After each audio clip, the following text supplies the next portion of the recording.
దేశానికి స్వాతంత్రం వచ్చి 78 సంవత్సరాలు గడిచినా డిజిటల్ యుగంలో దూసుకుపోతున్నామంటున్న క్షేత్రస్థాయి గ్రామాల్లో దళితుల బ్రతుకులు నేటికీ మారలేదనడానికి ఈ ఘటన నిదర్శనం.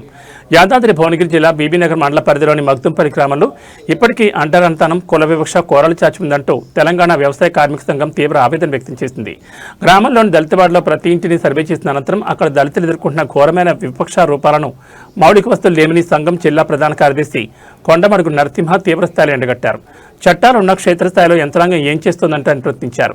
తెలంగాణ వ్యవసాయ కార్మిక సంఘం ఆధ్వర్యంలో సోమవారం మగ్దుంపల్లి గ్రామంలోని ఎస్సీ వార్డులో సమగ్ర సర్వే నిర్వహించారు.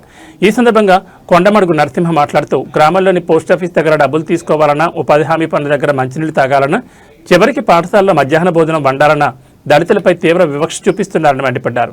ఎస్సీ ఎస్టీ అట్రాసిటీ చట్టాలు, జస్టిస్ పొన్నై కమిటీ సిఫార్సులున్న ఈ వివక్ష ఏంటని జిల్లా మండలాధికారులను నిలదీశారు. దళిత వాడలో కనీసం నీళ్ల ట్యాంకు లేదని, అంగన్వాడీ బడికి పిల్లలను పంపాలంటే 2 కిలోమీటర్లు నడవాల్సి వస్తోందని, వీధి లైట్లు కూడా లేవని ఆయన ఆగ్రహం వ్యక్తం చేశారు. కాలనీలోని 56 కుటుంబాల్లో 14 కుటుంబాలకు నివసించడానికి సెంటు భూమి కూడా లేదని, 17 కుటుంబాలు ఇళ్లు లేక ఒక్క ఇంట్లో 2-3 కాపురాలు చేస్తున్నాయని సర్వే గణాంకాలు బయటపెట్టారు. ఇప్పటికైనా ప్రభుత్వం స్పందించి మగ్దుంపల్లిలోని సర్వే నెంబర్ 273, 276 గల 15 ఎకరాల భూమిని, అలాగే ఎస్సీ కాలనీకి ఆనుకుని ఉన్న సర్వే నెంబర్ 9లోని 1 ఎకరా 30 గుంట్ల భూమిని ఇళ్లు లేని నిరుపేదలకు పంచాలని డిమాండ్ చేశారు. దళితవాడలో నూతన community hall, mini water tank, ration shop, anganwadi centre ఏర్పాటు చేయడంతో పాటు అర్హులకు వృద్ధాప్య, వితంతు పెన్షన్లు ఇవ్వాలని అల్టిమేటం జారీ చేశారు.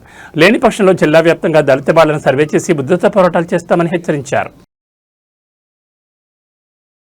ఈరోజు యాదాద్రి భువనగిరి జిల్లా బీబీనగర్ మండలం మోదుంపల్లి గ్రామంలోని ఎస్సీ కాలనీని సర్వే చేయడం తెలంగాణ వ్యవసాయ కార్మిక సంఘం ఆధ్వర్యంలో చేయడం జరిగింది.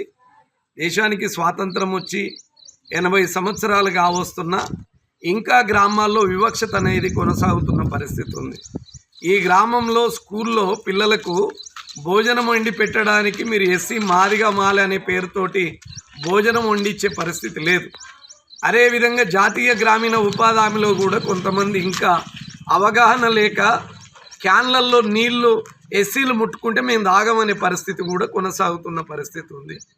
అందుకని ప్రభుత్వము ఇలా పౌర హక్కుల దినం పేరుతోటి అందరికీ ఒక అవగాహన కలిగించవలసిన బాధ్యత ఈ ప్రభుత్వానికి ఉంది. ఈ విషయంలో ప్రభుత్వం జోక్యం చేసుకోవాలని కోరుతా ఉన్నా. అదేవిధంగా ఇక్కడ 56 కుటుంబాలు ఉంటాయి.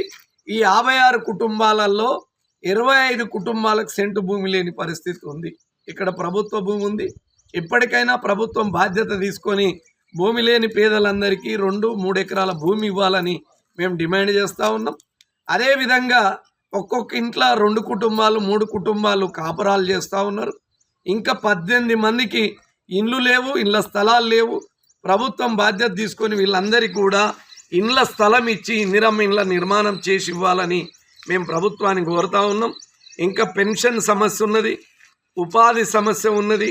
అదేవిధంగా ఇక్కడ పోస్ట్ ఆఫీస్ అనేది ఒక ప్రైవేట్ ఇంట్లో ఏర్పాటు చేశారు. వీళ్ళందరూ కూడా ఉపాధి పనికి పోయి పెన్షన్ తీసుకోవడానికి, ఉపాధి డబ్బులు తీసుకోవడానికి ఆ పోస్ట్ ఆఫీస్ కాడికి పోతే ఆ ఇల్లామే వివక్షత చూపిస్తున్న పరిస్థితి ఉంది. వెంటనే అది మార్చాలి. ఆమె వివక్షత చూపిస్తున్న ఆమె మీద చర్య తీసుకోవాలి. నూతన భవనం కూడా పోస్ట్ ఆఫీసు నిర్మాణం చేయాలని కోరుతా ఉన్నాం.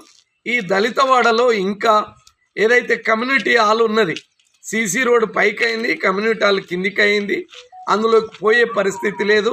నూతన భవనం కూడా నిర్మాణం చేయాలనేది ప్రభుత్వాన్ని మేము కోరుతున్న పరిస్థితి ఉంది.